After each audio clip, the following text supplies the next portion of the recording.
Tonight, I'm going to tell you a story so haunting it lingers long after the wind dies down. Set in the American West, where the sky burns copper at sundown and silence weighs heavier than sin. It's a place where justice doesn't wear a badge and mercy rarely survives the dust. This is Redemption Creek, a town balanced on the edge of fear, where cruelty rides openly through the streets and decent men pretend not to see. It all began with something small. A hand grabbing a woman's wrist. A laugh that lasted a second too long. But in the West, small humiliations can spark deadly reckonings. The wind dragged itself across the flats, brittle and thin, like the last breath of a dying man. Dust peeled up from the baked earth and twisted around a lone rider emerging from the horizon, a shimmer turning solid. His horse moved with steady patience, the kind learned from long miles and a quiet master. The man in the saddle was tall and spare, wrapped in a weather-beaten coat bleached by too many summers and too many roads. The brim of his hat cast his eyes in shadow, eyes that had long since forgotten how to shine. No one in Redemption Creek knew his name yet. But before long they would murmur it like a warning carried on the wind. By the time he reached the edge of town, the sky had melted into streaks of gold and smoke. Redemption Creek was little more than warped boardwalks, a church steeple leaning like it had lost faith, and a sagging saloon somehow still loud enough to keep sin breathing. A handful of women lingered outside Abner Crowell's general store, watching him the way folks watch a ghost that might speak. A boy sweeping the porch paused and muttered, "Another saddle tramp headed nowhere." The rider offered no reply. He never did when people stared. He steered toward the livery where Cletus Morrow looked up from oiling a harness. Cade Holloway swung down from the saddle, dusted off his coat, and pulled a coin from his saddlebag, more than the stall was worth. "Take care of him," Cade said quietly, voice smooth as cold river water. Cletus nodded fast, slipping the coin away. "Yes, sir. You hunting a room?" "Something clean, something quiet." Cade's gaze drifted over the street, measuring it. "Widow's Inn past the saloon. You might find a little peace there, if that still means anything." Cade tipped his head once and started walking. His boots crunched slow and deliberate. No wasted motion, no wasted breath. Across the way, a few ranch hands leaned against a rail. Don't recall seeing him before. Looks like one of them soldiers who never rightly came home. Or a preacher who lost his faith. Cade kept moving. Talk was cheap in towns like this, always humming, always wrong. The inn stood crooked but tidy. Clay pots lined the porch, long dried by drought, though someone had once tried to keep them alive. From inside drifted a soft hum, a woman's voice, low and steady. When Cade stepped through the door, the song faded. Behind the counter stood Elira Vance, dark chestnut hair pulled back tight, hands roughened by years of quiet endurance. Her eyes lifted to his. For a breath, neither moved. "You came back," she said softly. He gave a single nod. "Had to." She didn't ask why. She turned the registry around, though they both knew she didn't need his name. He signed anyway, Cade Holloway, though the letters were nearly unreadable. "I'll put you in the same room," she said. "That's fine."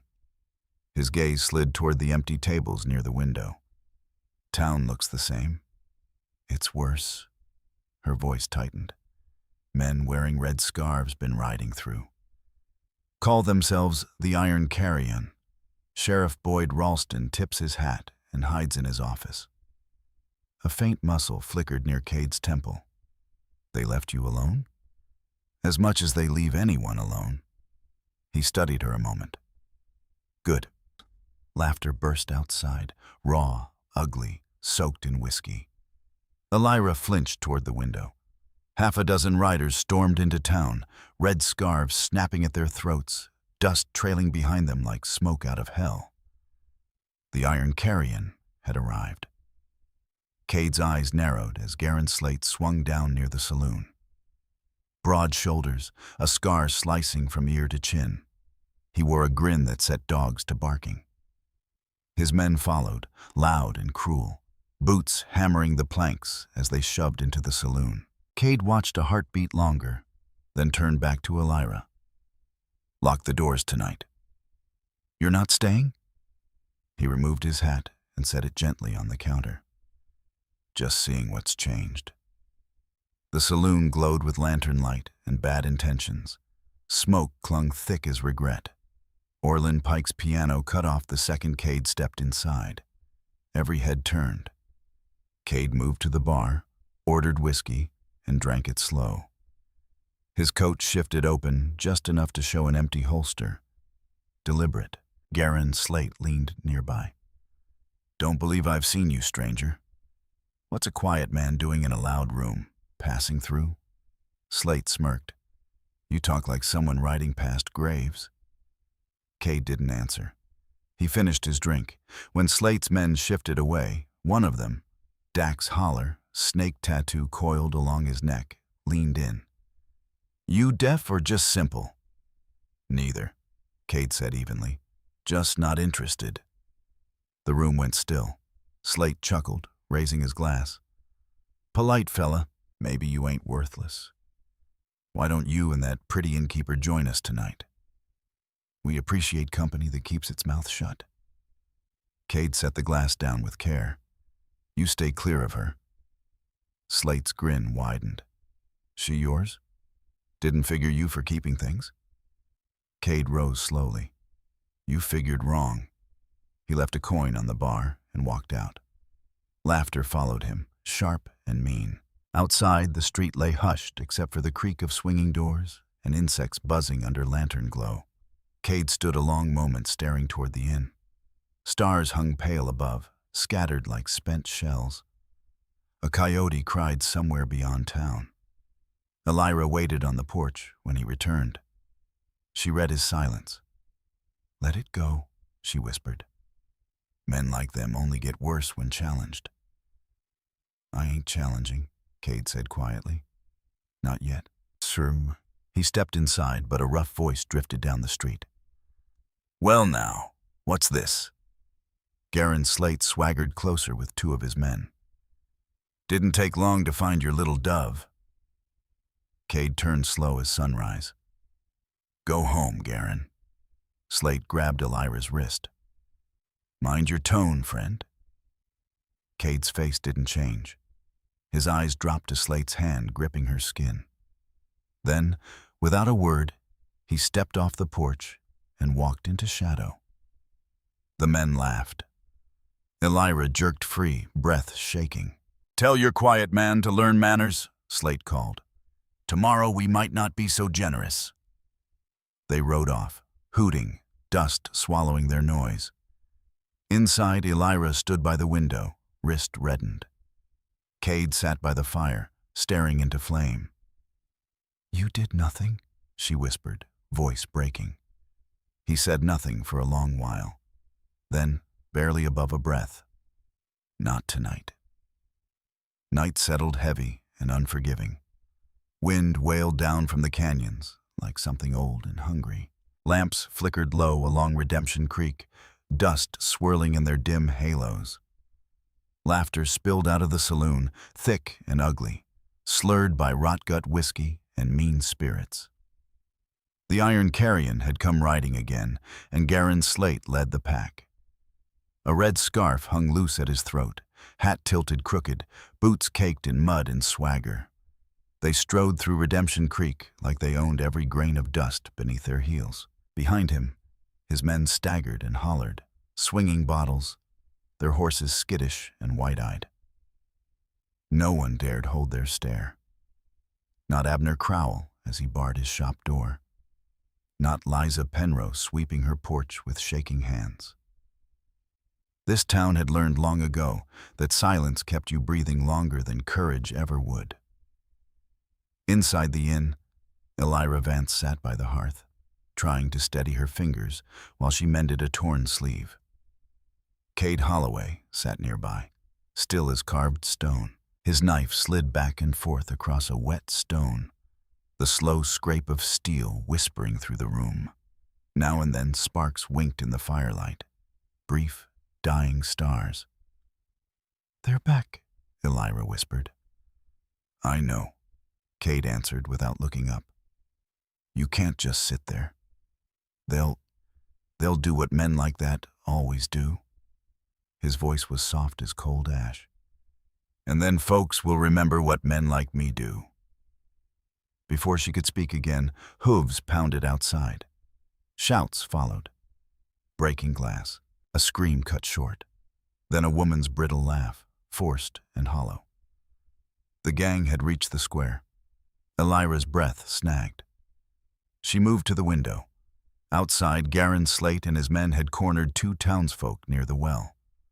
Hollis Bray, barely more than a boy, was being forced to hop and shuffle while shots cracked at his boots. Nearby, Merritt Shaw lay in the dirt clutching his leg, blood darkening his trousers. "Lord, help us," Elira breathed. Cade rose, set the knife aside. His face showed nothing, but his eyes, hard and distant, reflected the fire like something buried deep inside him. "Stay here." She caught his sleeve. "Please don't." He was already moving. The door opened, and he stepped into the cool night, boots pressing into dust, shadows stretching long behind him. Across the street, the Iron Carrion turned as one. "Well, I'll be," Garin Slate called out. "Look who found his backbone. Thought you'd skip town, preacher." Cade said nothing. His gaze drifted from one outlaw to the next, then briefly to Tamsin Vale, trembling behind the saloon bar. Her eyes met his for a heartbeat before dropping. Slate stepped closer, bottle dangling from his fingers. "You hearing me, boy?" Silence. Wind brushed the street. Slate grinned. "That's fine. Maybe your lady'll answer. Where is she?" Inside the inn, Elira froze. Too late, she realized the curtain hung half open. One of the riders pointed. "There she is, the inn girl," and Slate's smile widened. "Let's see if she's as quiet as you." The gang lurched toward the porch. Cade didn't move. Not when they shoved the door open. Not when Elira cried out as rough hands dragged her into the street. Townsfolk gathered at a distance, pale in lantern light, torn between fear and fascination. "Let her go," Cade said at last, voice flat and colder than iron. Slate glanced back. "You gonna make me?" Cade's hand rested loosely at his side. Nowhere near a gun. Slate laughed and flung Elira into the mud. Her dress tore, her hair spilled across her face. The men howled. "Look at her," someone shouted. "Preacher's girl rolling in dirt." Slate spat near Cade's boot. "What kind of man lets his woman get dragged like that? You a ghost? Or just too tired to die?" Cade's eyes never wavered. He studied the spit in the dust, then lifted his gaze slow and steady until it met Slate's. "That's the last time you'll say her name," he murmured. For a breath, the air tightened. Then the gang erupted in laughter again. They shoved Elira once more before staggering back toward the saloon, dragging their noise with them. Cade knelt and helped her up. Her hands shook against his coat. "Why didn't you stop them?" she cried. "Why did you just stand there?" He gave no answer. He brushed mud